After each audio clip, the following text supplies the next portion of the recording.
Ayan po. Hello guys, isang mapagpalang umaga po sa buhay ng bawat isa. Nandito po tayo ngayon sa barangay San Marcelino, Guimba, na kung saan po ay nagdi-deliver po tayo o nagbibigay ng libreng ulam sa bawat nakapalo, nakashare, nakalike, nakakomment po na may address sa programa po ni Libreng Ulam. Ganun lamang po kasimple kung naisip po tumanggap ng libreng ulam. Kailangan po nakapalo po kayo, i-share nyo po yung programa, i-comment nyo po yung inyong address. At sa bawat comment nyo, alam ko po kung saan po ito i-deliver. Dahil kung wala po kayong comment, wala po akong babasahin. At ere po ngayon, hinatid po natin dito.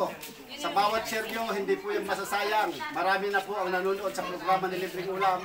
Asa 1.2 million na po yung ating po mga viewers. Ano po?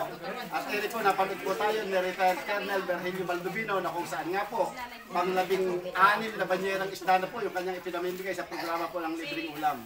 Ganun lamang po kasimple, marami na po tayong sponsor guys. May sponsor po tayo ng ulo ng manok sa San Orlando Dumaya. May sponsor po tayo ng dishwashing liquid. Matatagpo po sa Saranay, Guimba. Sa buhay po ni Sir Alvin de los Santos, lahat po ng dishwashing liquid na ating pinamimigay, doon po yun nanggagaling. At meron po tayong sponsor ng tinapa, matatagpuan po sa Barangay Tabuatin San Leonardo, sa buhay lang po ni Mamay del Bauto.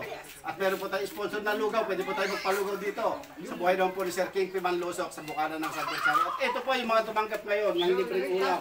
Ano po ang masasabi nyo, mga Sir Sam? Ano po, ganito po, pasalamatan po natin una sa lahat. Sabi lagi sinasabi ang Panginoon po.